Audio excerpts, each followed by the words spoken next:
elementos decisorios o de fondo, digamos, lo sustancial, se van a regir por el derecho material aplicable.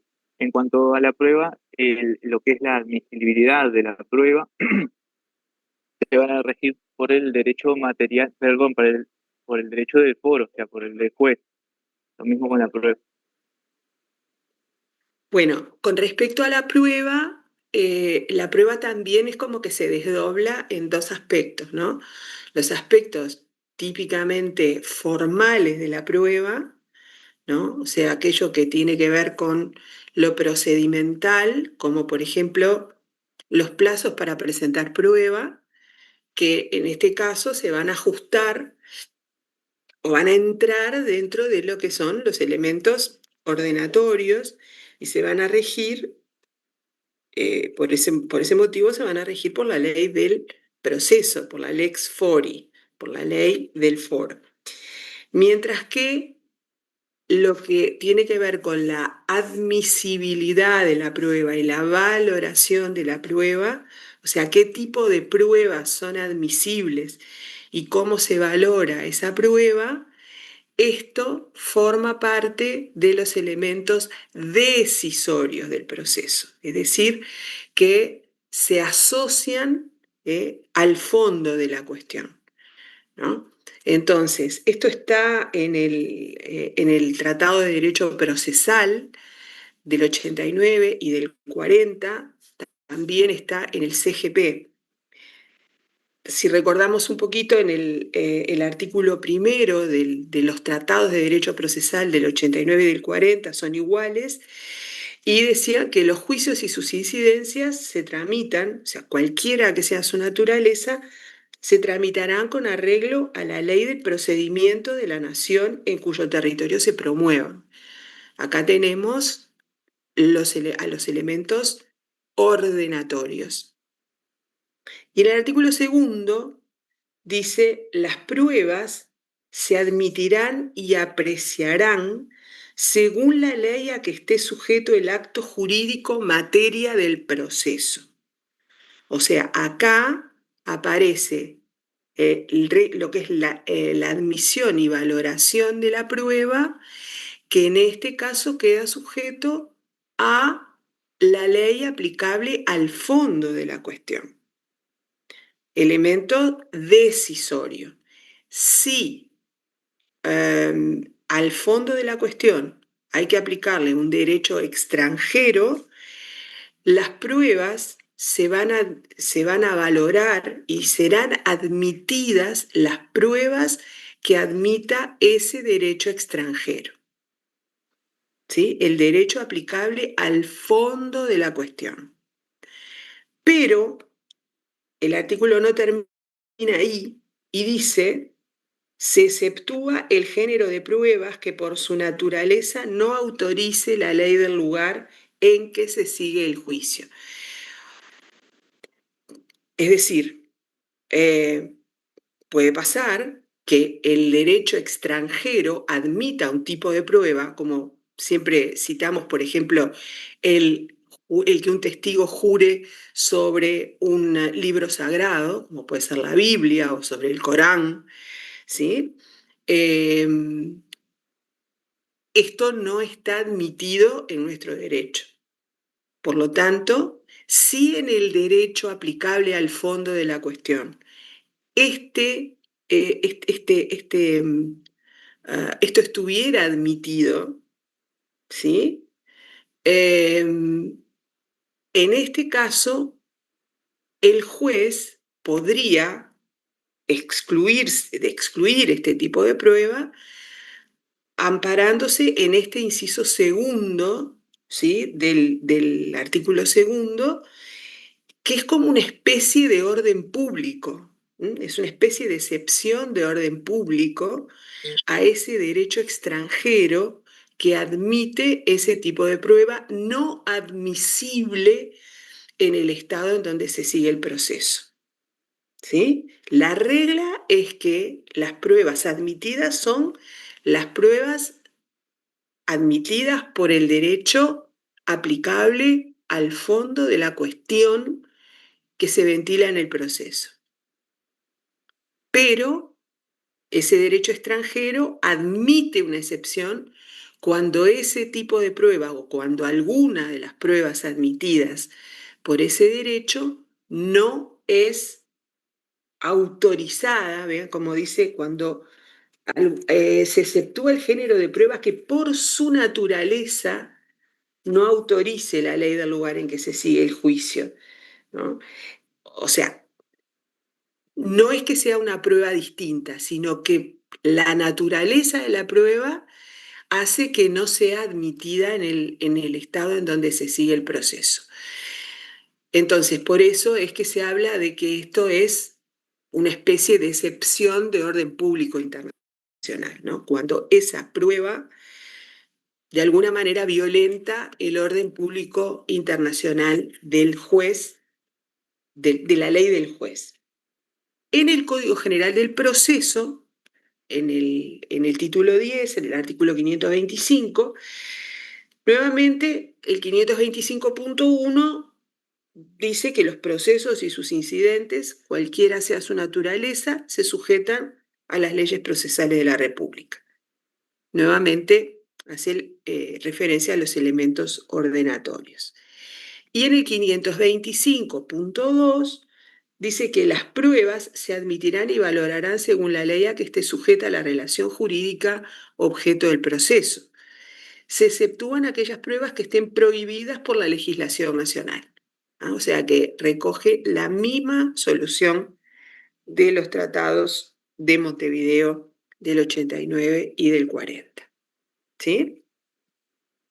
Esto era un poquito para ver ahora en el ámbito procesal, ¿no? Ahora que estamos dentro del derecho procesal, aquello que habíamos hablado de Balduini, ¿no? Y entonces, no sé si hay alguna pregunta. Entonces, si no hay preguntas sobre esto, vamos a ver, déjenme ver si hay algo en el chat. Bien, entonces vamos a pasar a este capítulo importante que también decíamos que era uno de los principios del derecho procesal internacional, que es la cooperación, la cooperación judicial internacional.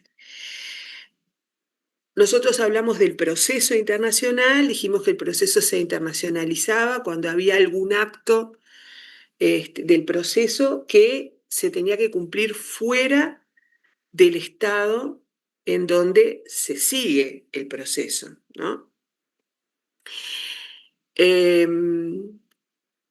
Puede pasar, nosotros pusimos ejemplos, por el ejemplo del testigo del accidente de tránsito que estaba domiciliado en otro estado. Ustedes mismos hablaron de bienes que podían ser objeto de una medida cautelar que se encuentran fuera del territorio del estado en donde se sigue el proceso. Notificar a un demandado, por ejemplo, cuando el juez que asume competencia es el juez del domicilio del actor, por ejemplo, hay que notificar al demandado que puede estar domiciliado en otro estado. Ese acto de notificación de la demanda hay que cumplirlo fuera del territorio del estado en donde el proceso se sigue. Para cumplir esos actos procesales fuera del estado en donde se desarrolla el proceso, es necesario contar con la cooperación de las autoridades judiciales de ese otro estado, ¿no? O sea, nos tienen que ayudar las autoridades judiciales de ese otro estado, porque son actos procesales que debe cumplir una autoridad judicial. Esto es un capítulo muy importante del derecho procesal internacional, y en estos ejemplos que vimos, ¿no? En la notificación de la demanda, en recabar la declaración de un testigo u obtener otro tipo de prueba, como puede ser una prueba pericial o una inspección ocular. Este, en este tipo de situaciones, o adoptar una medida cautelar en otro estado, nos enfrentan a distintas formas de cooperación. No es lo mismo notificar una demanda que trabar un embargo en el exterior, ¿no? El grado de coerción que se ejerce al adoptar esa medida es distinto. Por eso, cuando hablamos de cooperación judicial internacional, hablamos de distintos grados de cooperación. ¿Sí? Estos distintos niveles de cooperación que están asociados con el grado de coerción que implica prestar esa cooperación y con la permanencia, o sea, con el impacto que tiene la medida de cooperación, el acto de cooperación en el Estado que presta esa cooperación, va asociado a los niveles de exigencia o a los requisitos que hay que cumplir para que se preste esta cooperación. Cuando el juez, cuando la autoridad judicial del Estado que brinda la cooperación presta esa ayuda, coopera con el juez del Estado en donde se sigue el proceso, va a tener que hacer determinados controles a ese pedido de ayuda.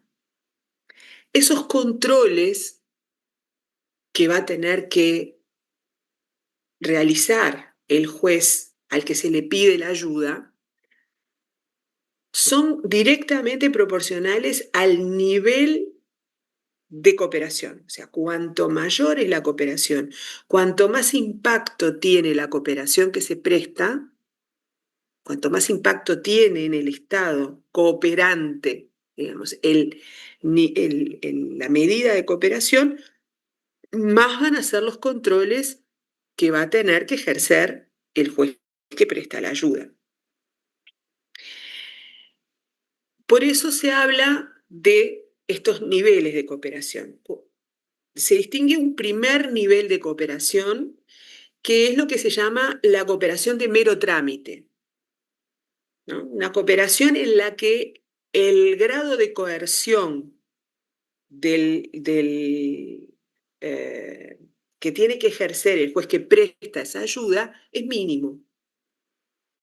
Esto se manifiesta o este nivel aparece en, por ejemplo, en los casos de notificaciones de las demandas, ¿sí? De emplazamientos, donde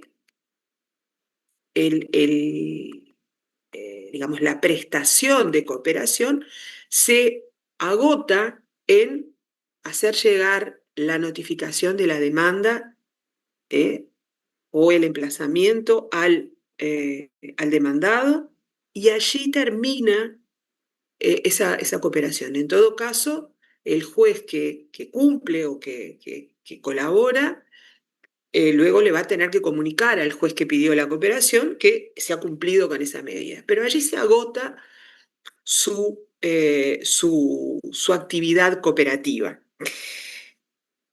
En este nivel de mero trámite, los controles que tiene que hacer el juez que va a prestar la cooperación a ese pedido de cooperación son mínimos. Ahora luego vamos a ver cuáles son esos controles. Son mínimos. Hay quienes se ubican en un segundo nivel, hay quienes lo ubican en el mismo nivel de la cooperación esta de mero trámite, se ubica la cooperación probatoria. ¿Sí? La cooperación probatoria, como su nombre lo indica, el juez del estado en donde se sigue el proceso le pide al juez de otro estado que tome la declaración de un testigo por encontrarse el testigo en ese territorio, o que realice una inspección ocular, o que recabe el informe de algún perito que se encuentra en ese territorio, en ese estado.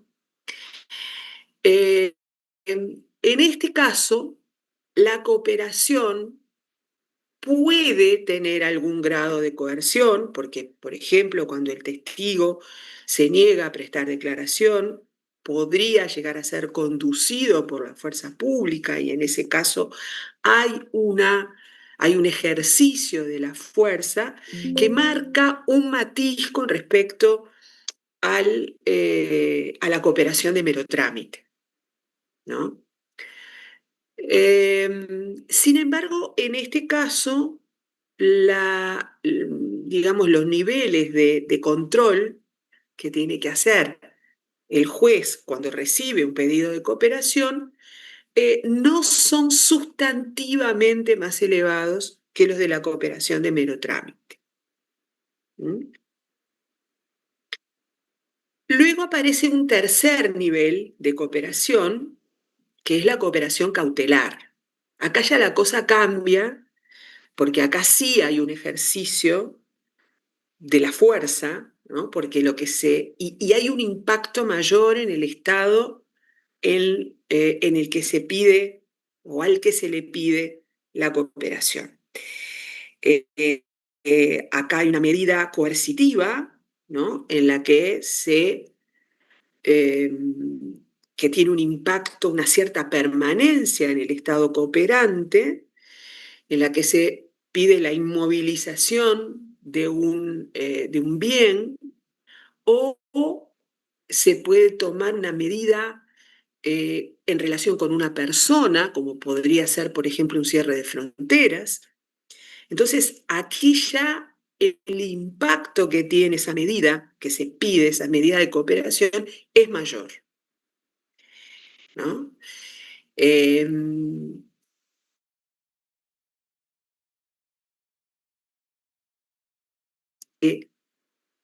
de, por ejemplo, el efecto que tiene la medida de cooperación es un efecto con una cierta permanencia en el Estado que coopera. Por este motivo, los controles, lo que tiene que revisar el juez que recibe el pedido de cooperación, los controles son mayores, ¿sí? A los que hace cuando lo que se pide es una medida de mero trámite. Y en un cuarto grado de cooperación aparece la eficacia de la sentencia. Este es el mayor grado de cooperación que un Estado puede prestarle al otro. Esto es que un juez de un Estado dicte una sentencia y se pida, ¿sí?, que esa sentencia dictada por un juez extranjero surta efectos en el otro. Acá decimos que el grado de cooperación es el más alto porque el impacto que tiene esta cooperación es permanente, ¿verdad? O sea, se está pidiendo, además, que el efecto que tiene una sentencia dictada por un juez en un Estado sea el mismo en otro Estado, con todo lo que esto implica, ¿no? O sea, es reconocerle a esa sentencia el mismo valor que tiene una sentencia dictada por un juez local, ¿no? Entonces, aquí los controles son muchos, los vamos a estudiar, los controles que hay que hacer cuando se pretende que una sentencia surta efectos en el territorio de otro Estado. Entonces, como ustedes ven, los niveles de cooperación son distintos y esto va acompañado de mayores controles, o sea, a mayor nivel de cooperación, mayores requisitos tiene que cumplir esa solicitud de cooperación para que se haga lugar a la cooperación. ¿Sí? ¿Alguna pregunta hasta acá?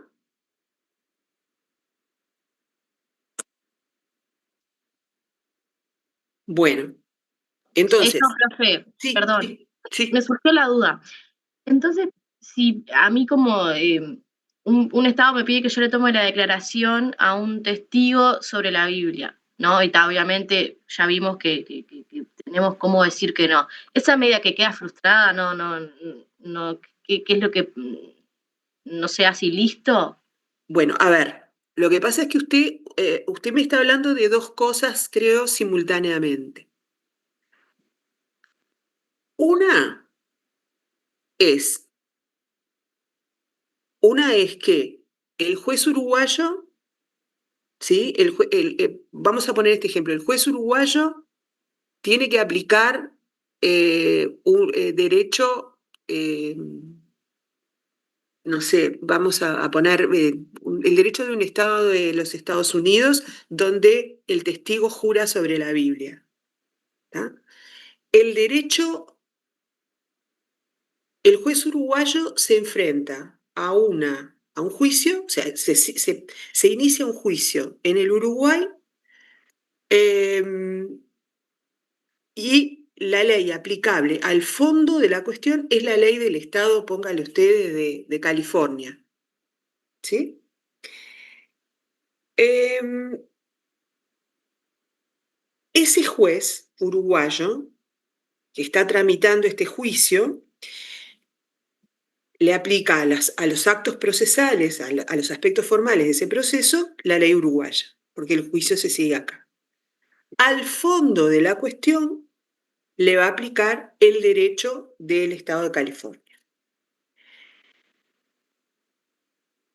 Si el juez, o sea, cuando las partes presentan prueba, ofrecen prueba, esa prueba que ofrecen las partes, el juez la va a tener que analizar, o sea, va a tener que analizar si admite esas pruebas de conformidad con la ley del Estado de California.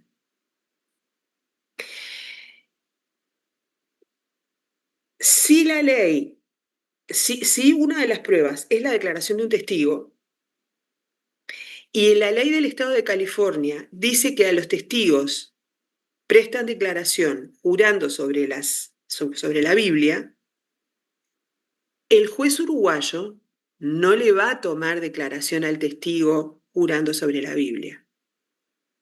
¿Por qué? Porque va a aplicar el artículo 525.2.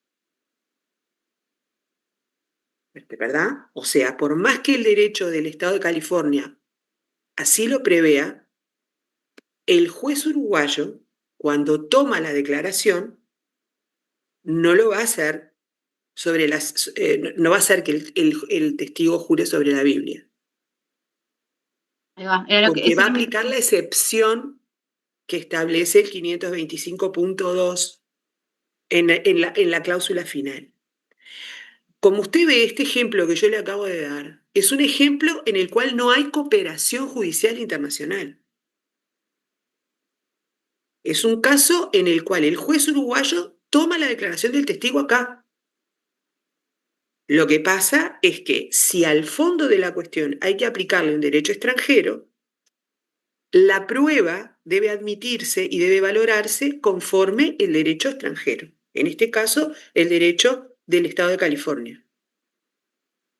Esa es una hipótesis. Podría pasar que la declaración de ese testigo se tome en el Estado de California.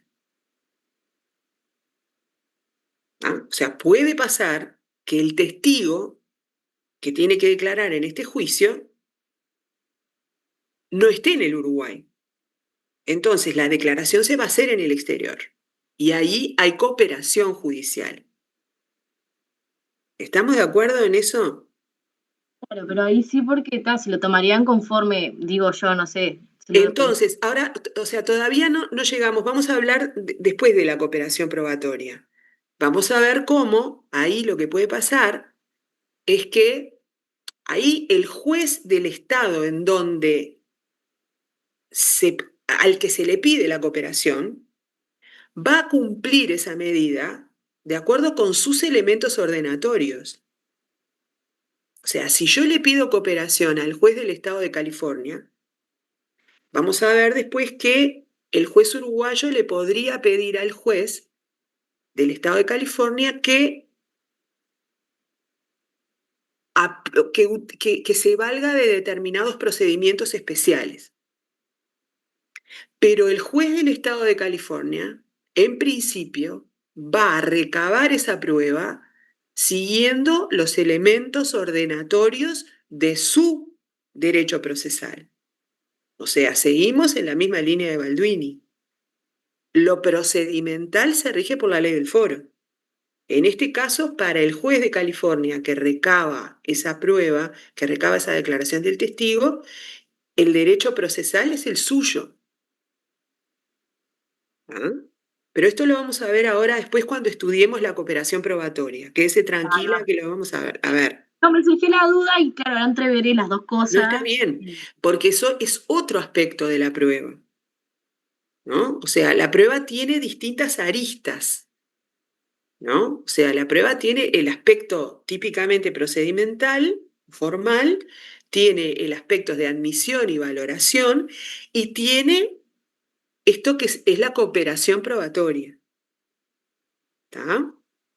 Pero ¿entendió el ejemplo este que yo le di, en el cual podemos estar hablando de una prueba que se recaba o sea, donde no hay cooperación probatoria? Sí, Porque la prueba, por ejemplo, la declaración del testigo se toma acá en el territorio nacional, pero en donde tenemos ese elemento extranjero dado porque la ley aplicable es la ley aplicable al fondo de la cuestión. Claro, si yo me refería ya en una parte de que a Uruguay le pedían cooperación. Bueno, o sea, si al Uruguay le piden cooperación, usted va a ver, cuando veamos, ahora enseguida veamos cooperación probatoria, va a ver que el juez, una de las cláusulas de los tratados de cooperación en materia probatoria, es que el juez que pide la cooperación puede pedir que se lleven a cabo, que esa cooperación, o que para prestar la cooperación se sigan determinados procedimientos especiales. Pero está en manos del juez, o sea, el juez que brinda la cooperación va a determinar si él puede cumplir con esos requisitos especiales o no. Porque si al juez uruguayo le piden que tome declaración sobre las Sagradas Escrituras a un testigo, el juez uruguayo eso no lo va a poder hacer. Porque es un procedimiento que por su naturaleza no está permitido por la ley uruguaya. ¿Está? O sea, el juez que pide la cooperación puede solicitar el procedimiento, pero no necesariamente ese procedimiento se va a seguir en el estado que brinda la cooperación. ¿Está? ¿Le quedó claro eso? Igual vamos a volver sobre esto. Sí, fue duda nomás, profe, ahora cuando No, pero está bien, es legítimo, es una duda que se puede plantear, es totalmente legítimo que se plantee. Bueno, ¿cómo se canaliza esta solicitud de cooperación? Se canaliza a través de un instrumento que se llama exhorto. ¿Sí? El exhorto, justamente como su nombre lo indica, es un pedido, es un documento, es un documento, es una carta, se puede decir así, es una carta que le manda el juez, un oficio que le manda el juez del estado en donde se sigue el proceso al juez, a su homólogo del estado en donde se encuentra la persona que va a declarar o la persona a notificar o el bien objeto de la medida cautelar. ¿Sí? La única El único caso en el cual la cooperación no se materializa normalmente a través de un exhorto es en el de la eficacia de sentencia extranjera. Porque en el caso de la eficacia de sentencia, normalmente no hay un pedido de juez a juez. O sea, no es que el juez que dictó la sentencia le pide al juez de otro estado eh, que reconozca la sentencia, ¿no? Normalmente en el caso de las sentencias, la sentencia la lleva el particular, ¿no? Tiene la sentencia misma, el documento, la sentencia, y lo presenta en el estado donde quiere hacerla valer.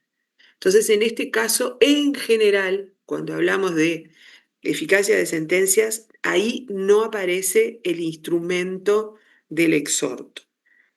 Pero en las demás formas de cooperación, ¿sí? En la de mero trámite, en la probatoria, en la cautelar, la solicitud de cooperación se materializa a través de este instrumento que es el exhorto, ¿sí? Que es, como les decía, un oficio que está dirigido, ¿sí?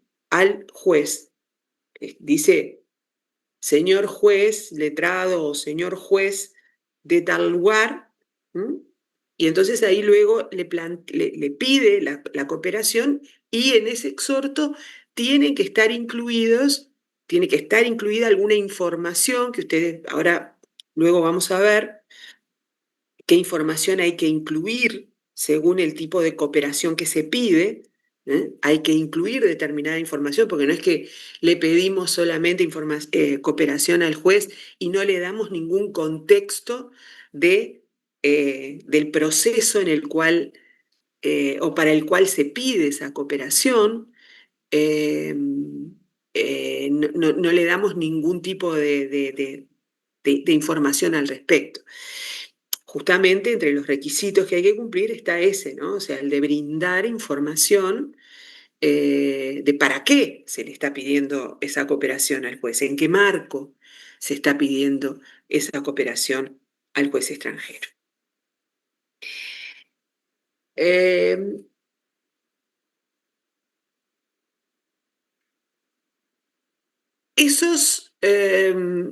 Esos exhortos o esa solicitud de cooperación tiene que cumplir algunos requisitos básicos, mínimos. O sea, nosotros ahora vamos a mencionar algunos requisitos que son comunes a todas las formas de cooperación, ¿sí? Luego vamos a ver que, como decíamos, a mayor grado de cooperación, más requisitos, pero vamos a mencionar ahora algunos requisitos básicos que aparecen en toda solicitud de cooperación, algunos controles mínimos que el juez, vamos a hablar de ahora en más, así como hablamos del exhorto como el instrumento a través del cual se solicita la cooperación, vamos a hablar de juez o de estado exhortante, que es el que pide la cooperación, y de juez o de estado exhortado, ¿no? Que es el que brinda la cooperación, ¿sí? Entonces, el juez exhortado va a tener que hacer estos controles mínimos en toda solicitud de cooperación. Primer requisito básico que hay que controlar: la judicialidad. Quien pide cooperación debe ser una autoridad que ejerce función jurisdiccional, regular, no excepcional. ¿Sí? Cuando el juez exhortado recibe una solicitud de cooperación de otro estado, lo primero que va a mirar es si quien le pide esa cooperación es una autoridad que ejerce función jurisdiccional en ese Estado. Esto no es exactamente lo mismo que autoridad judicial, ¿no?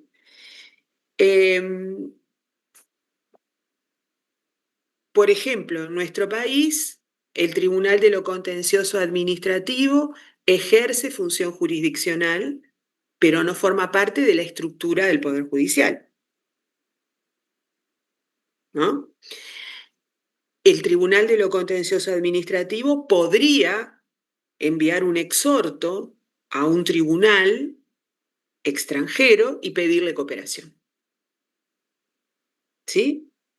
Lo que va a importar entonces es que el órgano que pide jurisdicción sea un órgano que ejerce función jurisdiccional regular. Y con esto también hago esta precisión. Si nosotros tuviéramos, si en alguno de los poderes del Estado, ¿sí?, se constituyera, por ejemplo, una comisión investigadora, como pasó en algún momento histórico en la Argentina,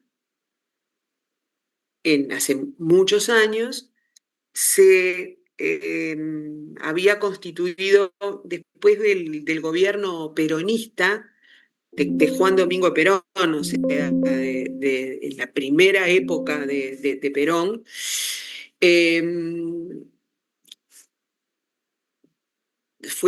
Perón fue destituido y se constituyó una comisión investigadora a nivel del Poder Ejecutivo argentino.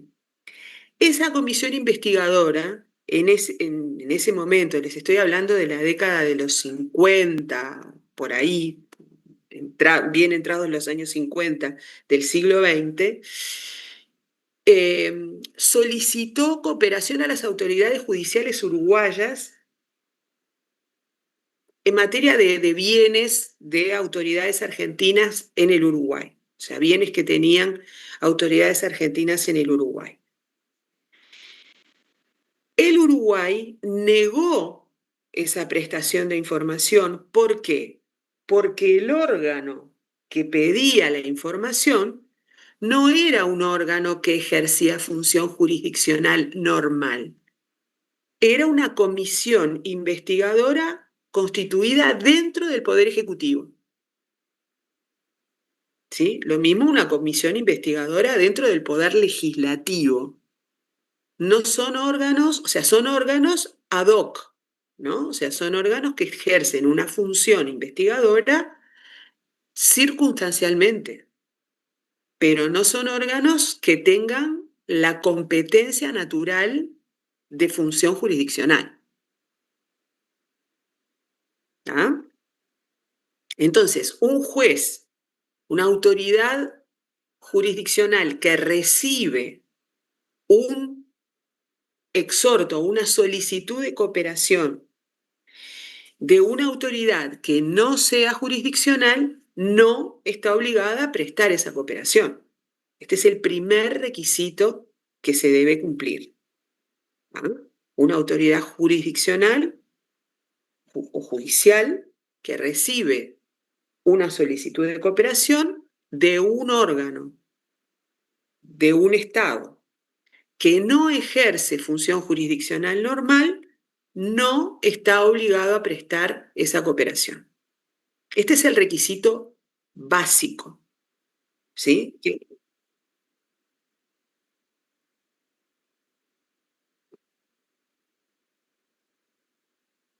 Bueno, a ver, a ver, acá estamos hablando, usted está hablando de la cooperación penal, ¿verdad?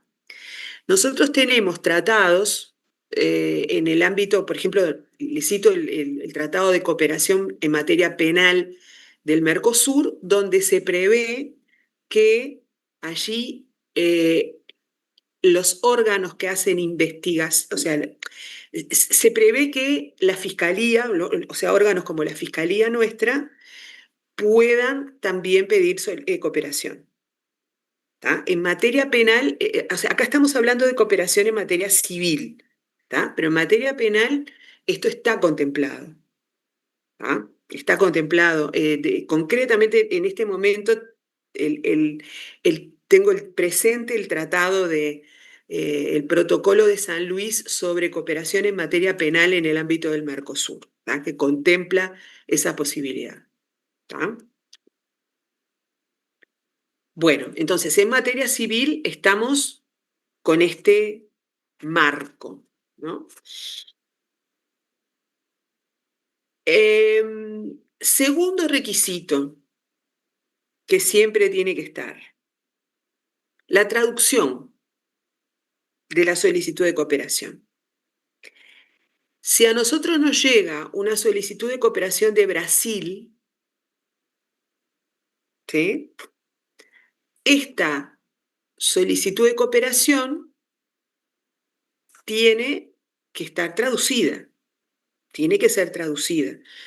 Capaz que el juez sabe portugués, pero esto no implica que una solicitud de cooperación procedente de un Estado con un idioma oficial distinto del nuestro no deba ser traducida. Lo mismo cuando el juez uruguayo le pide cooperación a un juez brasileño, o a un juez suizo, o a un juez chino. ¿Sí? La solicitud de cooperación se debe traducir. Será No solo para facilitar. la solicitud de cooperación, sino también los documentos anexos, ¿no? Todo ese contexto que les decía yo del que debe estar acompañado el exhorto, también debe estar traducido. Porque si no, el juez que recibe la solicitud de cooperación no tiene por qué conocer el idioma del estado de origen, ¿no? ¿Sí, Belén? No, hasta ahora ya me respondiste la duda, profe, pero ya una vez que sale de Uruguay, por ejemplo, el exhorto, ya tiene que salir con la traducción. No Bueno, es que llega y... Bueno, a ver, acá vamos a hacer la precisión. Esto depende del estado que recibe la solicitud de cooperación. Hay estados que admiten la traducción hecha en origen, o sea, cuando sale la traducción, o sea, cuando sale el exhorto, la traducción hecha en el estado en donde se ha hecho, la traducción hecha en el estado exhortante, ¿sí? Nosotros tenemos una norma sobre traducción que es el decreto ley 15.441, es un decreto ley de 1981, ¿sí? Ese decreto ley, o sea, es un decreto ley porque es un decreto, es una ley aprobada durante el gobierno de facto, ¿no? Por eso se llama decreto ley. Ese decreto ley, en el artículo 6, dice: las sentencias y los laudos homologados, dictados en asuntos civiles, comerciales, laborales, penales y administrativos, las escrituras públicas y demás documentos otorgados por las autoridades públicas competentes de los estados extranjeros o provenientes de organizaciones internacionales, los exhortos o cartas rogatorias y documentos privados no redactados en español, para surtir efecto en la República, deberán ser traducidos por traductor público nacional.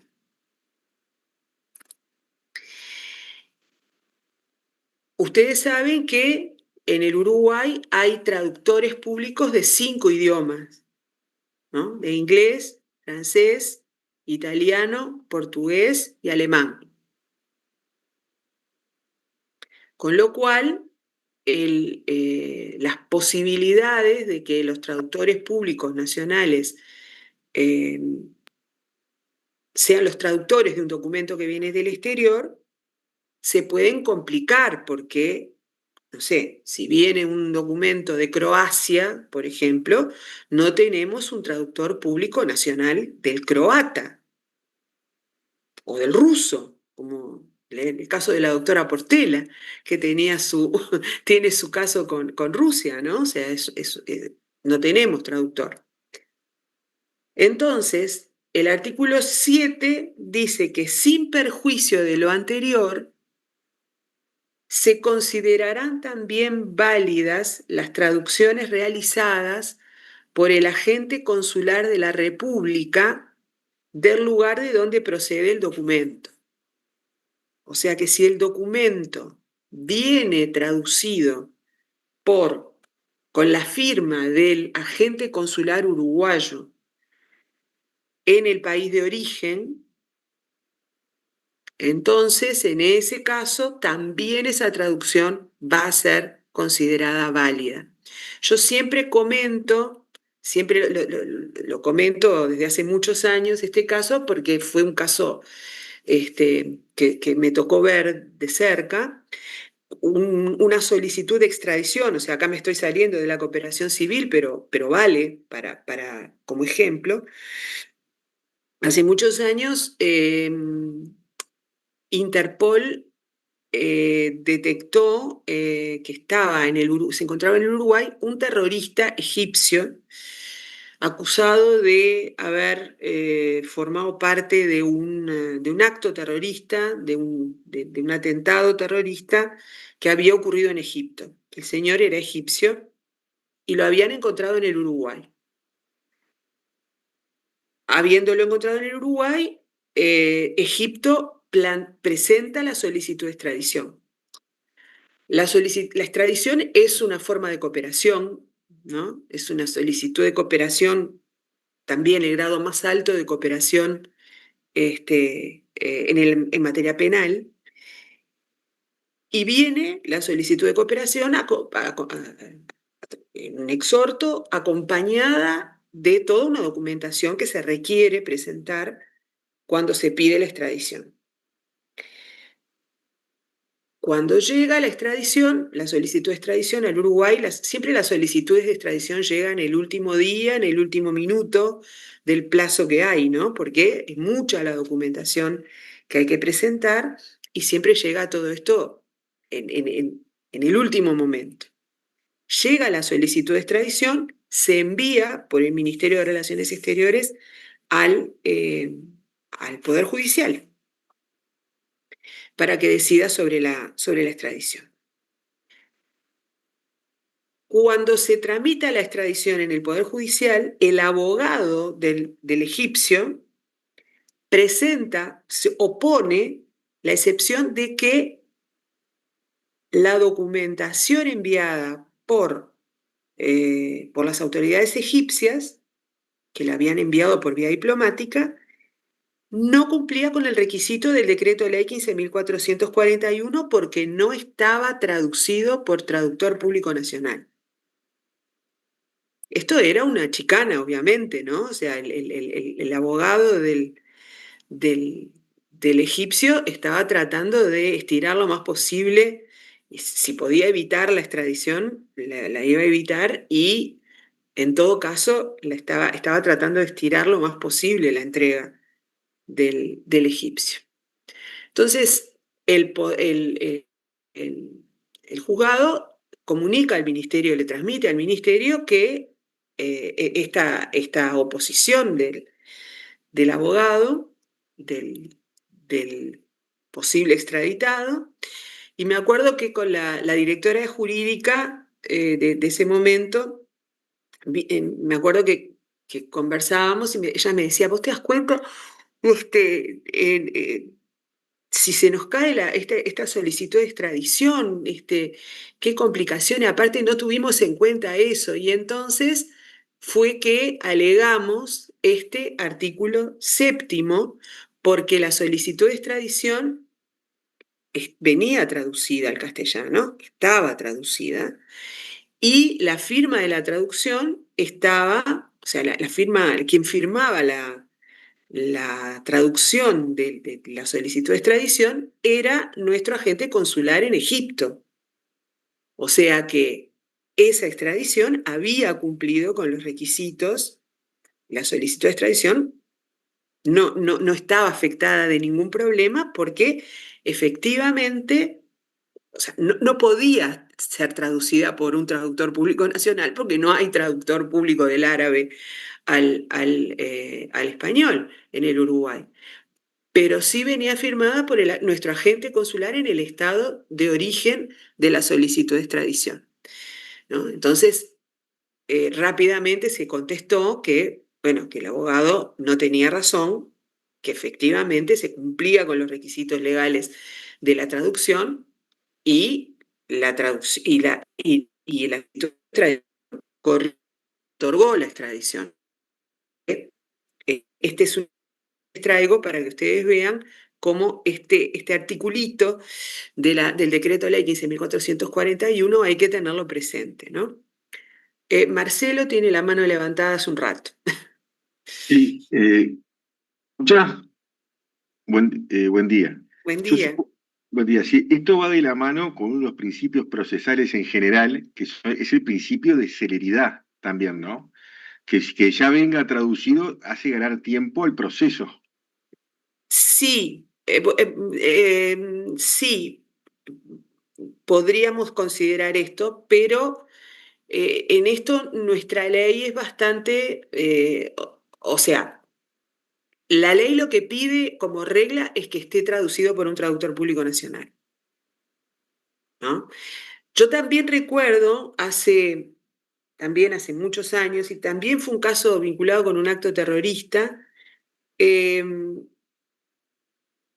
llegó al Ministerio de Relaciones Exteriores una solicitud de cooperación probatoria, venía del Reino Unido, me acuerdo.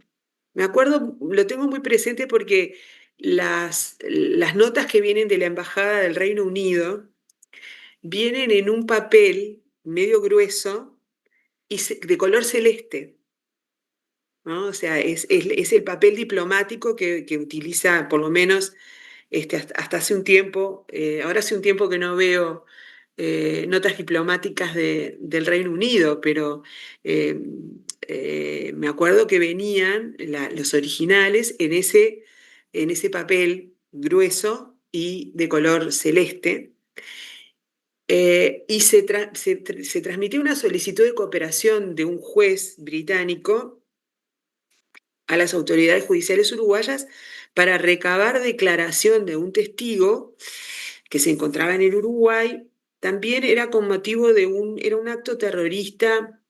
Hubo un caso, justo ayer estaba, a raíz de una noticia que vi en un diario argentino, este, eh, estaba mirando unas publicaciones que se hicieron allá por la década de los 70, creo que fue fines de los 70 o principios de los 80, hubo un atentado terrorista en el que se hizo estallar un avión en el aire, que se había atribuido la autoría de ese atentado o se había vinculado a ese atentado a Gaddafi, No fue el al atentado de líder Lockerbie. de libio, ¿no? Al líder de Libia. Y en ese caso, el caso Lockerbie, que fue porque el avión estalló en el aire y cayó sobre un pueblo que se llamaba Lockerbie en el Reino Unido. Entonces, a raíz de eso, había un juicio sobre eso, porque, bueno, murieron cientos de personas, los que iban en el avión y la gente de ese lugar, ¿no? En donde Sí, sí, cayó el falleció avión. gente en la caída del avión y la gente del pueblo, fue terrible. Claro, del vuelo y del pueblo, ¿no? O sea, porque el avión cayó en ese lugar. Entonces, bueno, a raíz de ese hecho, vino una solicitud de cooperación del Reino Unido.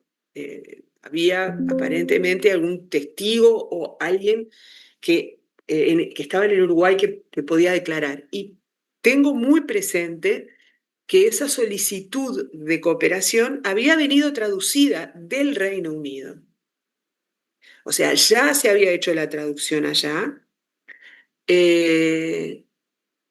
pero cuando llegó al Uruguay, un traductor público nacional ajustó esa traducción, porque esa traducción tenía términos que eran españoles, o sea, del castellano de España, Claro, digamos, justo, ¿no? justo le iba a decir eso, porque puede haber un caso, por ejemplo, que la prueba sea un informe pericial Sí, de un médico, de un ingeniero o de no, un ingeniero aeroespacial, que hay términos que quizás no puedan ser traducidos al castellano, al español. sí, bueno, Dije a modo de ejemplo, no digo, eso no, lo no, no. sabrá el traductor, ¿no? O sea, qué es lo que se puede traducir y qué es lo que no. Pero en este caso a lo que voy es a que este exhorto venía traducido del Reino Unido y un traductor público uruguayo hizo ajustes. O sea, por ejemplo, me acuerdo que decía, donde el exhorto dice tal cosa, debe entenderse por tal cosa. O sea, términos judiciales que nosotros utilizamos en el Uruguay, que son distintos, o sea, que refieren a lo mismo, pero que utilizamos otra terminología, ¿no? Entonces fue como un ajuste que se hizo de la traducción original, ¿no? Em, En materia de traducción, ustedes ven que el decreto de ley 15.441 habla de una cantidad de documentos, habla de sentencias, de exhortos, de escrituras públicas, eh, de otros documentos públicos. La ley de registros, en la ley de registros, si yo no me equivoco, es el artículo 91 de la ley de registros. También contempla la posibilidad de que el documento pueda venir traducido de origen en la ley de registros. ¿Mm? Eh, a ver, déjenme ver si lo tengo acá. La, ah, a ver, déjenme ver si tengo acá la ley de registros. Pero en ese caso, profesor, los efectos registrales, ¿no? Eso es a los efectos registrales, exactamente. Eso es a los efectos registrales. Denme un segundito que voy a ver si, para darles el dato, el dato preciso. Sí, porque no sé si es este que usted se refiere, disculpe que la interrumpa. Artículo 91, documentos extranjeros. El Sí, documento público o sí, privado proveniente del extranjero deberá sujetarse a los siguientes requisitos previos. Y sí, ahí comienza a enumerar a ver cuántos numerales, 3, 4, no lo puedo bajar. Sí, 3 numerales. En el primero habla de que si estuviera en otro idioma deberá estar ahí, traducido al idioma español, después en el segundo legalizarse en forma y en el tercero, tratándose de bienes inmuebles ubicados en el país, deberán protocolizarse el documento y su traducción. La protocolización tendrá carácter de matriz a los efectos previstos por los artículos 1591 y siguientes del Código sí, Civil. pero en el primero, en el que se refiere a la traducción, Si estuviera en otro idioma, deberá estar traducido al idioma español por traductor público nacional. Si viniera traducido de origen, un ahí, traductor público nacional certificará la correspondencia de la traducción con ahí el está, original. exactamente. O sea, Perdón que la interrumpí porque justo la estaba buscando. este artículo 91 de la ley de registros admite, ¿sí?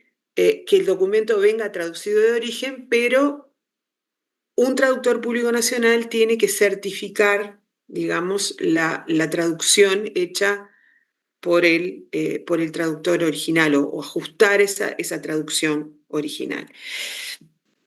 Eh, o sea, está admitiendo que el documento venga traducido de origen. Ahora, Otra aclaración. Puede pasarnos que el documento provenga de un estado donde no tenemos, o sea, de cuyo idioma oficial no tenemos traductor público nacional y donde no tenemos agente consular.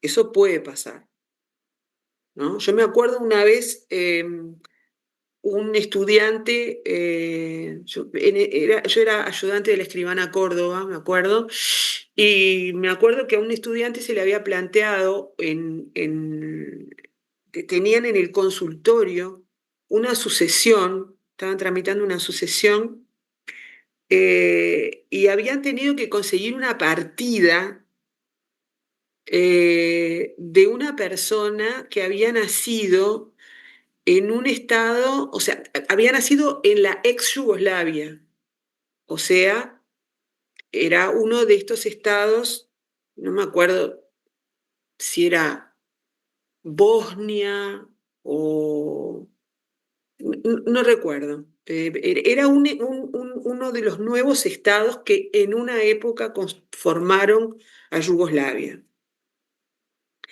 Y no teníamos cónsul en ese lugar, nosotros. Ni siquiera en ese momento no teníamos cónsul, ni siquiera concurrente.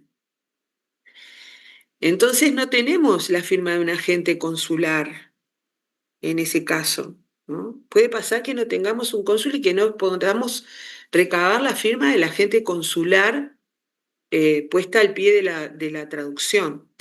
Entonces, en esos casos, si bien esto no está establecido en la ley, es una práctica admitida que actúen idóneos reconocidos por el Colegio de Traductores del Uruguay, idóneos en algunos idiomas, ¿sí? Como por ejemplo el croata, pónganle ustedes, o por ejemplo tenemos en chino, hay idóneos en el Uruguay, hay idóneos de diversos idiomas. Entonces lo que pasa en esos casos es que el idóneo hace una traducción. Muchas veces no hace la traducción al castellano, a veces hace la traducción al inglés, por ejemplo. Y un traductor público nacional hace la traducción del inglés al castellano. Yo he visto eso. He visto un documento chino y tenía la traducción hecha por el idóneo, reconocido por el Colegio de Traductores del Uruguay, que hizo la traducción al inglés, y un traductor público del inglés hizo la traducción al castellano. ¿Ah? O sea, es como que al estar hecha la traducción por un idóneo reconocido, que figura en la lista de idóneos del Colegio de Traductores del Uruguay, los traductores reconocen esa traducción hecha por ese idóneo, ¿sí? Y la avalan de alguna manera al intervenir ellos, ¿sí?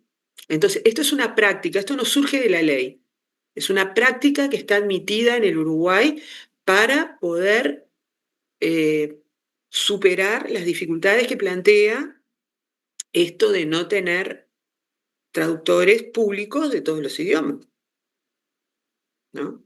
Y que puede darse el caso de no tener un agente consular en el estado de donde proviene el documento. Hablo de exhortos, pero hablo de sentencias, hablo de escrituras públicas, hablo de títulos universitarios, por ejemplo. O sea, hablo de todo tipo de documento público que puede venir del exterior, ¿no? Hablo de poderes, ¿no? Que pueden venir del exterior. Sí, Ángela. Una duda, profe. Sí. Como todos creo que sabemos el tema de la responsabilidad que lleva a ser traductor igual que un escribano, ¿no? Porque da fe pública y demás. Sí. En un caso como el que usted nos está planteando, capaz es una pregunta medio ahí. En el caso de que hubiera, por ejemplo, un error en esta cadena de traducciones que se da queriendo justamente cooperar con quien está pidiendo o rogando este exhorto, por ejemplo, ahí, ¿cómo sería? ¿Quién ¿Haya un respondería? error en la traducción? Sí, ¿a Ay, quién? eso se lo tendría que preguntar a un traductor, le digo la verdad que Ah, no sé. porque dije, ¿a quién? ¿Al idóneo o al que tradujo primero? Porque si algo saliera mal, capaz que está mal la pregunta, pero me generó la duda. Yo, o sea, no creo que el traductor público, que es un traductor público del inglés o del alemán o del francés o del italiano o del portugués, se pueda hacer responsable por la traducción hecha del chino, por ejemplo, porque el chino no conoce. Esa era la pregunta. Ahí va. Por otra parte, eh, a ver, sería lo mismo que si él cometiera un error, ¿no? O sea, él se hace responsable por su traducción, y entiendo yo. No conozco las responsabilidades de los traductores, pero entiendo yo que la responsabilidad no puede ser. Por otra parte, si es un idóneo avalado por el Colegio de Traductores, o sea, el Colegio de Traductores del Uruguay tiene una lista de idóneos en distintos idiomas. O sea, es como si fuera un traductor reconocido por un órgano oficial, digamos, no oficial público, digamos, pero por el Colegio de Traductores, que es una agremiación reconocida en el Uruguay, ¿no? Entonces,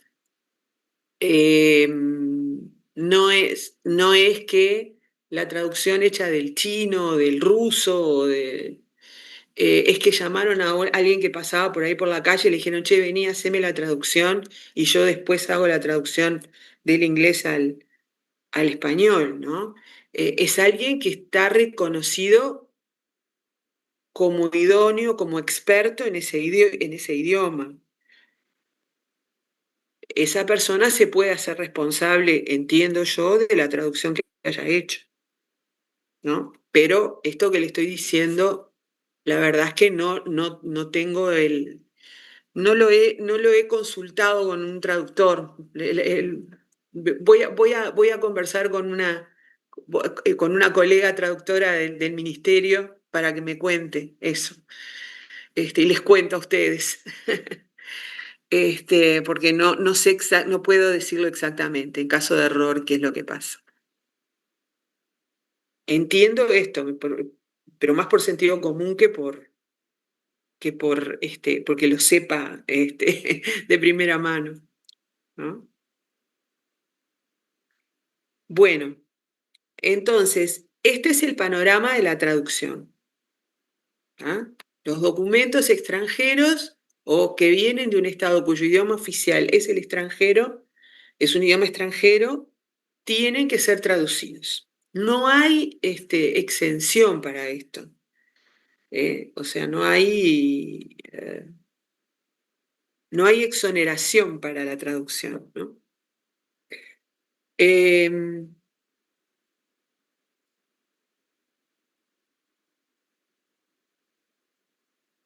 Otro requisito que debe reunir los exhortos es el de la autenticidad. ¿De qué hablamos cuando hablamos de la autenticidad? Cuando hablamos de la autenticidad estamos hablando o estamos haciendo referencia a que el exhorto, como cualquier documento público, acá, igual que en la traducción, vamos a ser como más amplios, ¿no? En este momento estamos hablando de exhortos, pero lo que digamos para los exhortos vale para cualquier otro documento público. Cuando nosotros recibimos un documento público extranjero, ¿cómo nos aseguramos de que es auténtico? Y cuando digo auténtico, digo, ¿cómo nos aseguramos de que el juez, o sea, de que quien firma el exhorto, o sea, de que la firma que luce al pie del exhorto es de quien dice ser? O sea, que efectivamente la puso esa persona que dice ser juez letrado de primera instancia en lo civil de tal turno. Y en segundo lugar, ¿cómo me aseguro yo de que esa persona, aún en el caso de que esa firma le corresponda a esa persona, de que esa persona efectivamente era juez letrado de primera instancia en lo civil de X turno? Ese es el problema que nos plantea la autenticidad del documento. O sea, no el contenido del documento, sino que el documento público, en este caso el exhorto, provenga de quien dice provenir y que la firma estampada al pie del documento efectivamente sea la de esa persona, ¿no? Esto es un documento público extranjero. Entonces, yo, ¿cómo me aseguro de que efectivamente esa persona que firmó ese documento es un funcionario público en ese país y que cumple esa función y de que la firma es la de él? ¿No? Bueno, para esto hay procedimientos administrativos que tienden a resolver esta, o sea, que tienden, no, que resuelven esta, este problema o esta cuestión de la autenticidad. El primer procedimiento que se conoció es el de la llamada legalización, ¿no? Que seguramente, bueno, ustedes son muy jóvenes y probablemente ustedes ya no hayan hecho legalizaciones, pero los que son un poco mayores, en algún momento de su vida habrán hecho alguna legalización. La legalización es una cadena de firmas, una cadena de certificaciones de firmas, ¿sí? Que justamente a lo que tiende es a determinar que el funcionario que emitió ese documento público en el extranjero es quien dice ser, que cumple con esa función que dice cumplir y que la firma puesta al pie del documento le pertenece, ¿sí? Esto se hace mediante una cadena de certificaciones que empieza por la firma de un funcionario nuestro en ese lugar, ¿no? Como decía Alfonsín cuando era consultor jurídico en la Cancillería, a nosotros, ¿quién nos puede asegurar que un funcionario público extranjero, o sea, que una persona en el extranjero ejerce función pública en ese país?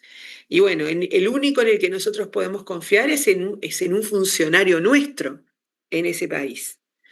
Ese funcionario nuestro en ese país es el agente consular o diplomático que presta funciones en ese país, ¿no?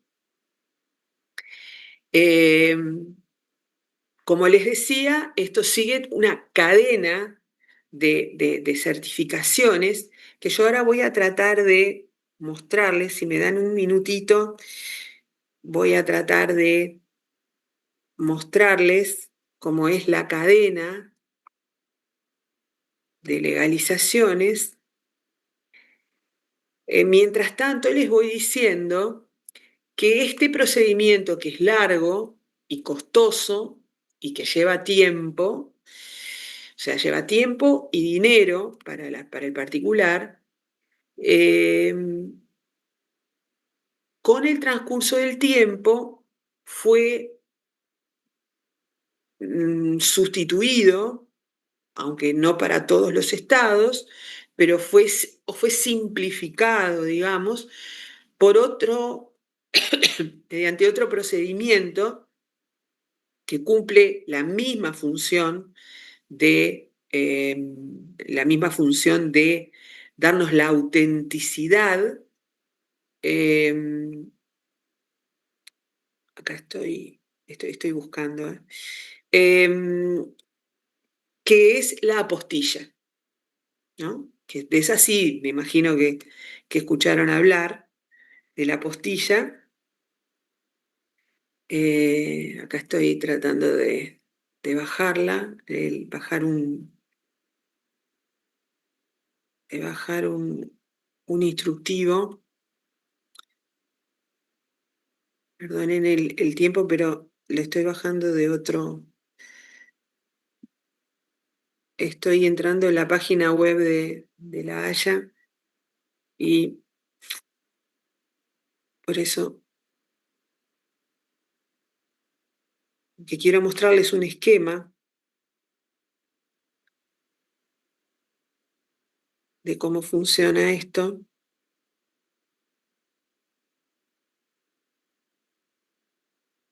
A ver.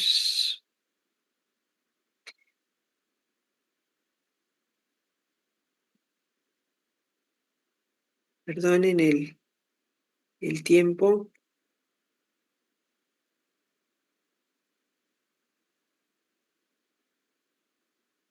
A ver. Sí.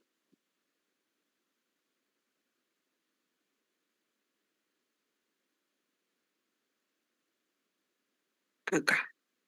Lo tengo. Ya les voy a compartir pantalla. Esto igual se lo vamos a subir a la plataforma, ¿eh?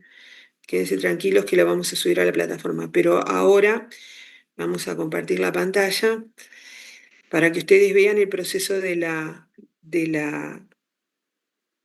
legalización. No sé si si se va a ver muy bien.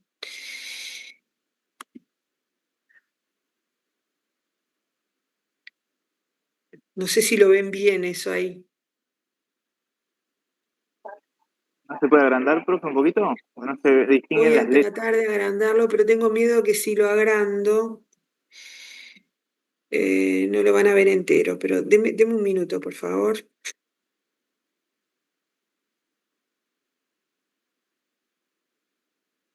Denme un segundito. Voy a tratar de...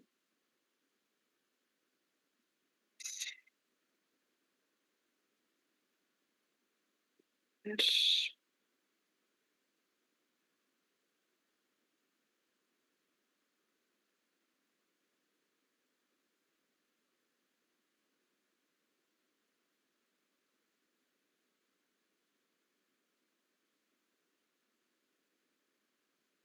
Bueno,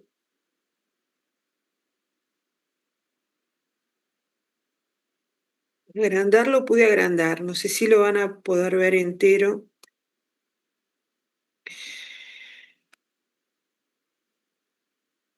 Bueno, ahí lo tienen más grande.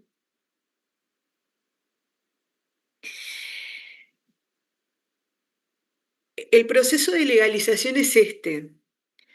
Este es el documento público otorgado en el estado de origen, ¿sí? Que en nuestro caso actual puede ser el exhorto, pero podría ser una partida de nacimiento, un título, una escritura, un poder, ¿sí? Este es el documento público. Lo que se legalizan son documentos públicos, ¿no? Los documentos privados no se legalizan, salvo que el documento privado tenga una certificación de firma hecha por un funcionario público. Pero el documento puramente privado, o sea, un documento firmado por dos personas, por dos particulares, ese documento no se legaliza.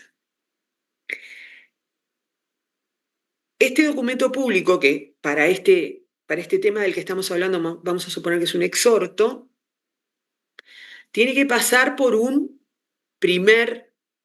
por una primera autenticación, por una primera autoridad en el Estado que va a decir que efectivamente la firma puesta en ese exhorto es la firma de un juez, ¿no? Que esa firma coincide con la firma del juez, no sé, Juan Pérez, ¿ah? Y que Juan Pérez es juez letrado de familia de tal turno. ¿Eso quién lo hace? ¿Quién sabe que Juan Pérez es juez de familia y que esa firma es de Juan Pérez? Eso lo sabe el Poder Judicial, ¿sí? Eso lo sabe el Poder Judicial. ¿Cómo se hace esto? Bueno, el Poder Judicial tiene, como tienen muchos organismos, un registro de firmas, o sea, tiene registradas las firmas, por ejemplo, de sus jueces, ¿no? O sea, primero tiene la nómina de jueces, sabe quiénes son jueces. Y por otro lado, tiene registrada la firma de los jueces que ejercen la función, o sea, de quienes ejercen función jurisdiccional en el Poder Judicial. Entonces, el Poder Judicial, la Suprema Corte de Justicia en concreto, puede decirnos si esa firma de la cual tiene un registro coincide con el registro que tiene la Suprema Corte de Justicia. O sea, entonces la Corte une esos dos datos, sabe que Juan Pérez es juez letrado y tiene un registro de su firma que coincide razonablemente con la firma que está puesta en este exhorto. Por lo tanto, va a emitir una certificación que diga que esa firma le pertenece a Juan Pérez. ¿Sí? Pero esto sigue sin ser suficiente para presentar ese documento en el exterior, porque en el exterior nadie sabe, nadie conoce al funcionario del Poder Judicial, de la Suprema Corte de Justicia, que certificó la firma de Juan Pérez, ¿no? Entonces, esto va a tener que pasar por otro control. Acá aparece una segunda autenticación, que en este caso de este exhorto no es necesaria, pero esa siguiente autenticación es la del Ministerio de Relaciones Exteriores. El Ministerio de Relaciones Exteriores tiene un registro de firmas de los funcionarios del Poder Judicial, del Ministerio de Educación y Cultura, o sea, del Poder Judicial, no, de la Suprema Corte de Justicia, del Ministerio de Educación y Cultura, ¿sí? A ver, ¿de dónde más? Bueno, de organismos del Estado que cumplen esta función que yo les decía hoy, de certificar las firmas de otros funcionarios. Esto, el Ministerio de Relaciones Exteriores tiene un registro de sus firmas y entonces pasa lo mismo. Cuando llega la certificación hecha por la Suprema Corte de Justicia, sí, esto lo voy a subir, sí, ya les dije que esto lo voy a subir. Cuando la certificación hecha por la Suprema Corte de Justicia llega al Ministerio de Relaciones Exteriores, el Ministerio de Relaciones Exteriores dice, bueno, esta firma que yo tengo registrada en mi registro coincide con la firma que veo en este documento que a mí me llegó. Y acá yo sé que, porque todavía la Suprema Corte de Justicia no me comunicó ningún cambio, que ahora no haya ninguna otra persona haciendo esto, esta persona está cumpliendo esta función que dice cumplir acá, ¿no? Es el que certifica las firmas de los jueces. Por lo tanto, yo presumo, hay una presunción de autenticidad de la firma del funcionario de la Suprema Corte de Justicia. Pero seguimos en la misma situación. El que certificó ahora la firma es un funcionario del Ministerio de Relaciones Exteriores del estado de origen del documento.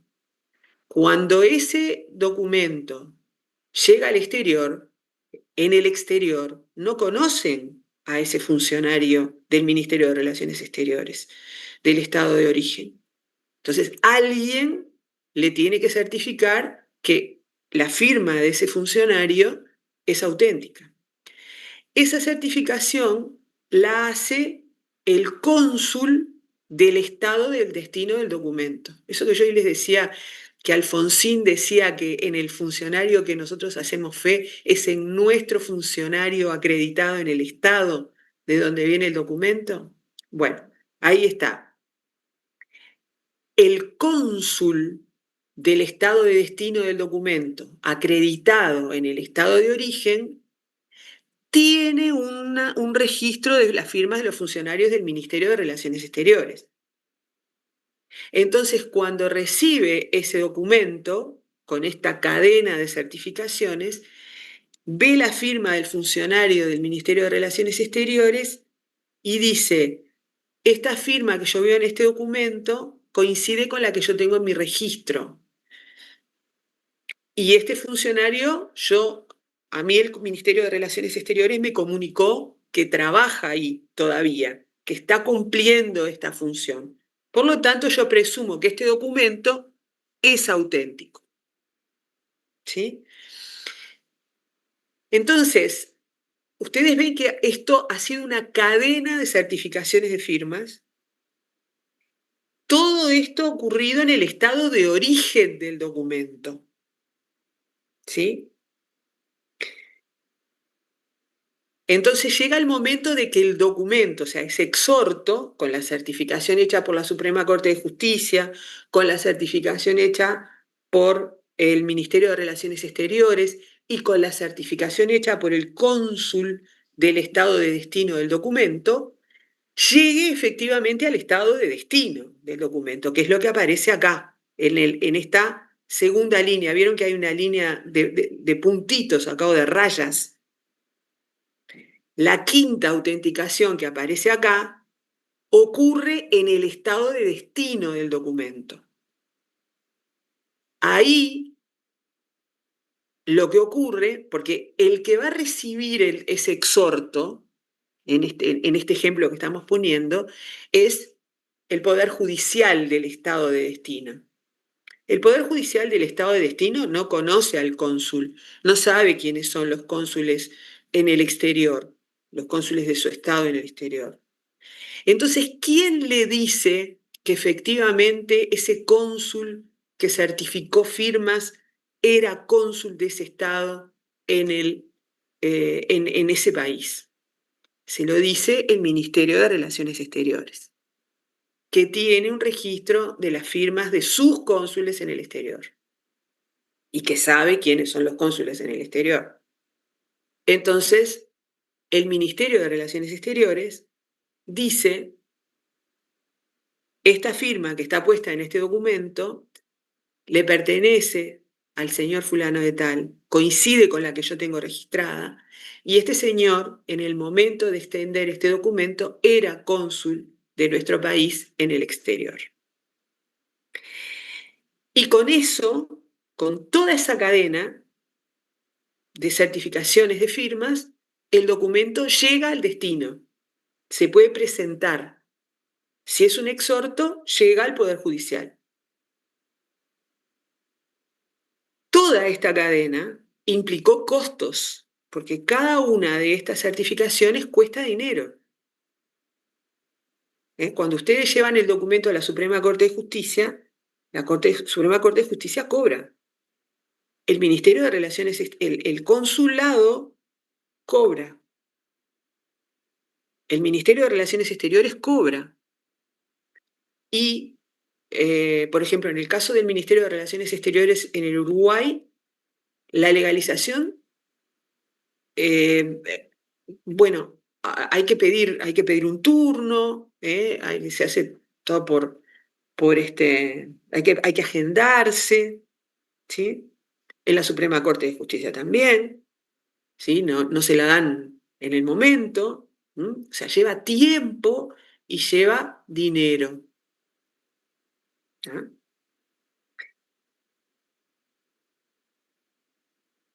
Este procedimiento todavía se puede complicar más, cuando no tenemos relaciones diplomáticas con el Estado en cuestión, con el Estado de donde proviene el documento. Porque en ese caso, el Decreto Ley 15.441 prevé lo que se llama la legalización indirecta, que es la legalización con la intervención de un tercer Estado.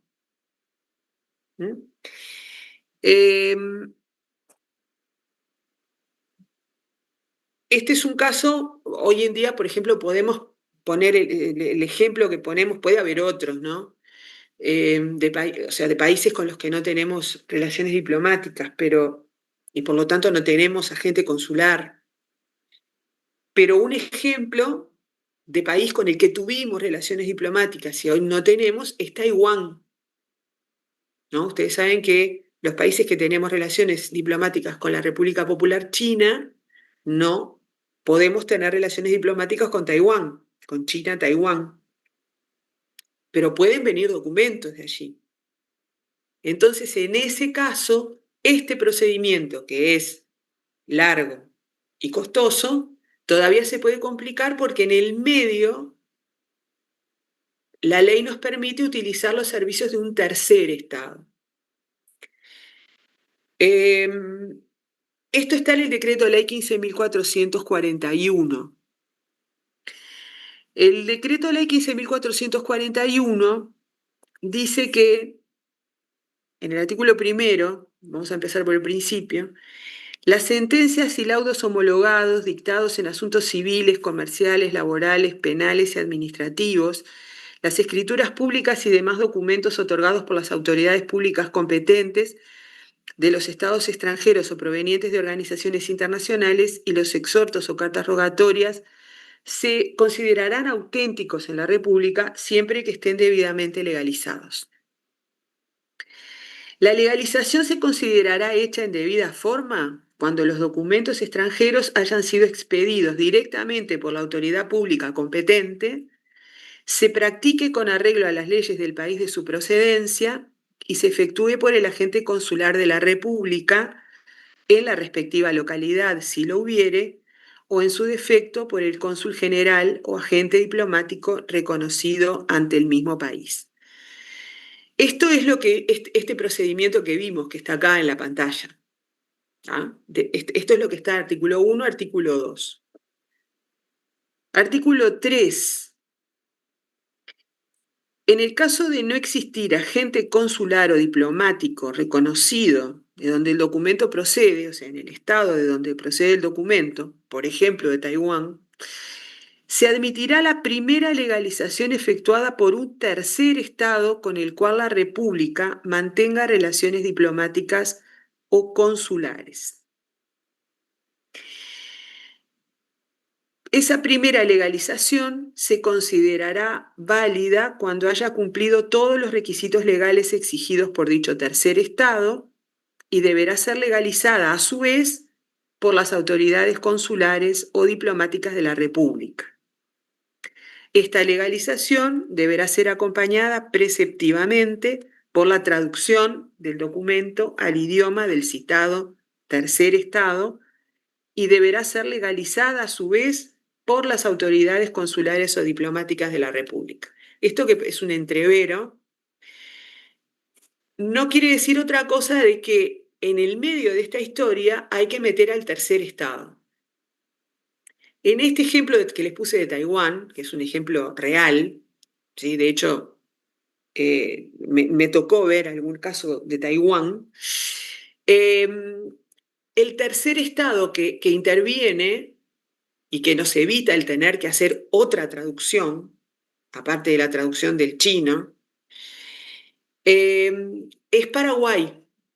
Paraguay es el único estado de América Latina que tiene relaciones diplomáticas con Taiwán. Entonces, ¿cómo sería acá el procedimiento en un caso de estas características?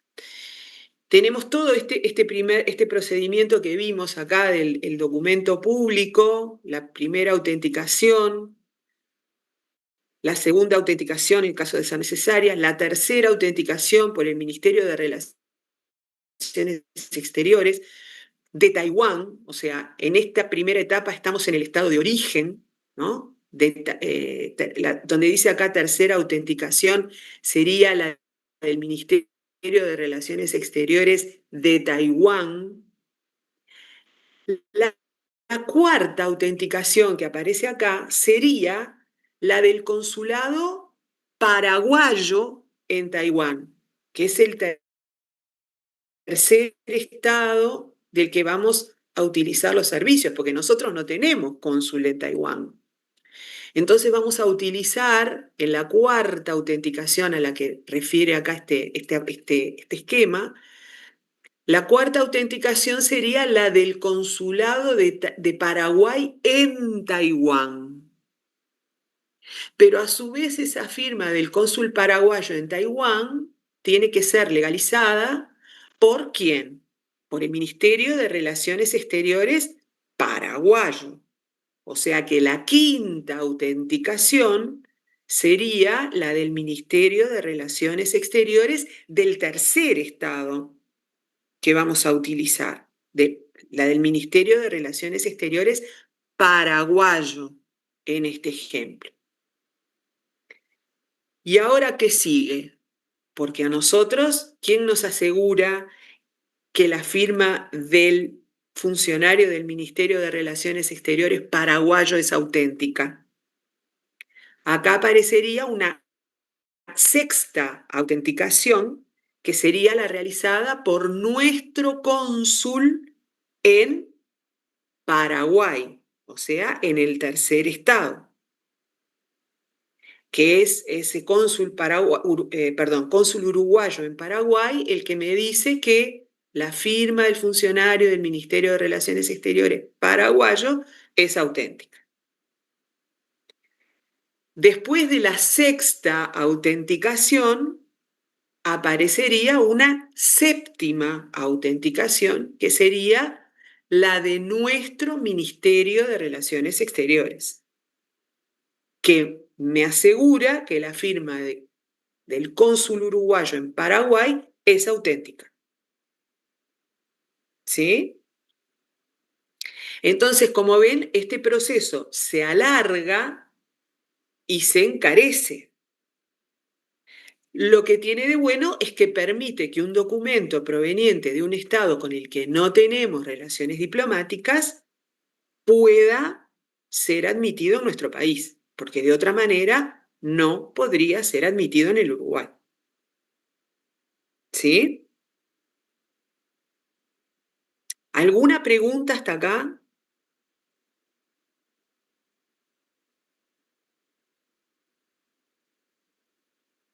Bueno, este proceso largo y costoso, felizmente hoy en día, con la mayor parte de los estados del mundo, ya no hay que hacerlo, porque con la mayor parte de los países del mundo tenemos vigente el Convenio de La Haya de 1961 sobre la apostilla. El Convenio de la Apostilla está vigente desde el 2012 para Uruguay, o sea, es un convenio de 1961, pero que Uruguay lo ratificó, perdón, no ratificó, adhirió a él en 2012.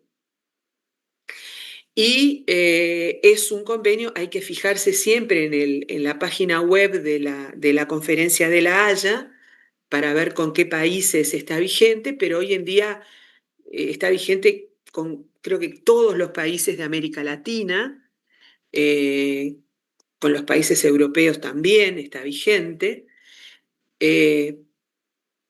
Entonces, un documento, un exhorto, por ejemplo, que proviene hoy en día, un exhorto que proviene de Ecuador, por ejemplo, ¿sí?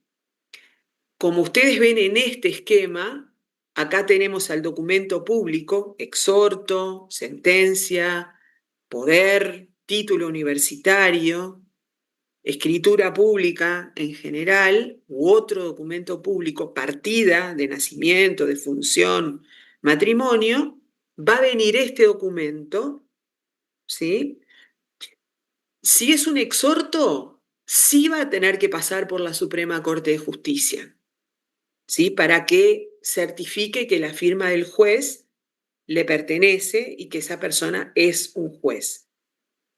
Pero ese documento, después que pasó por esa certificación interna en el Estado, va a pasar directamente a la autoridad competente para apostillar en el Estado de origen, que en el Uruguay es el Ministerio de Relaciones Exteriores, ¿sí? En la Argentina, por ejemplo, depende del documento que sea. Para algunos documentos es el Ministerio de Justicia, y en otros casos es, por ejemplo, puede legalizar también en Buenos Aires el Colegio de Escribanos de Buenos Aires. ¿Sí? No hay un solo órgano que puede no legalizar, perdón, apostillar. En el Uruguay, por el momento, solo apostilla el Ministerio de Relaciones Exteriores. Es el único órgano autorizado para apostillar. Pero eso también hay que ver en cada estado cuál es el órgano autorizado para apostillar. Por ejemplo, un documento que viene de España es un país tan grande y con muchas comunidades autónomas, ustedes pueden encontrarse con que el documento no fue apostillado por una autoridad en Madrid. Porque si el documento fue expedido en Barcelona, por ejemplo, si viene de un juez de Barcelona, la apostilla seguramente va a estar hecha en Barcelona. Hay autoridades en cada comunidad autónoma que apostillan documentos. O sea, en España puede haber muchas autoridades que apostillen documentos. En el Uruguay solo hay una. ¿Ah? Pero depende del estado. Esta información ustedes la pueden bajar actualizada de la página de la Conferencia de La Haya, ¿no? Que ustedes ya la tienen en la página esa de enlaces de interés, está www.hcch.net,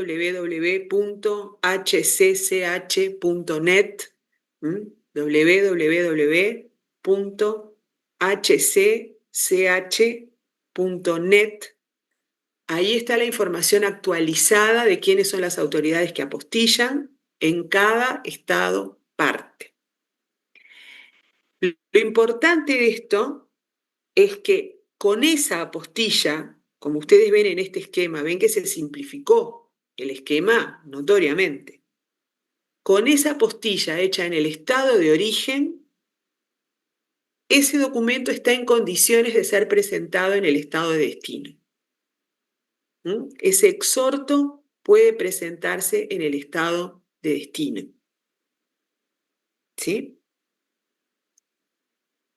Y existe, como dice acá en el esquema, como dice acá, la apostilla puede ser verificada por el destinatario.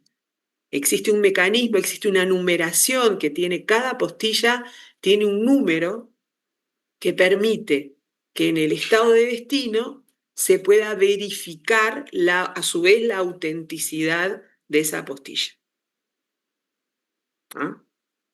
En el estado de destino. Entonces basta solamente con ese procedimiento para que ese documento, para que se pueda presumir la autenticidad de ese documento. ¿Sí? ¿Alguna pregunta sobre esto?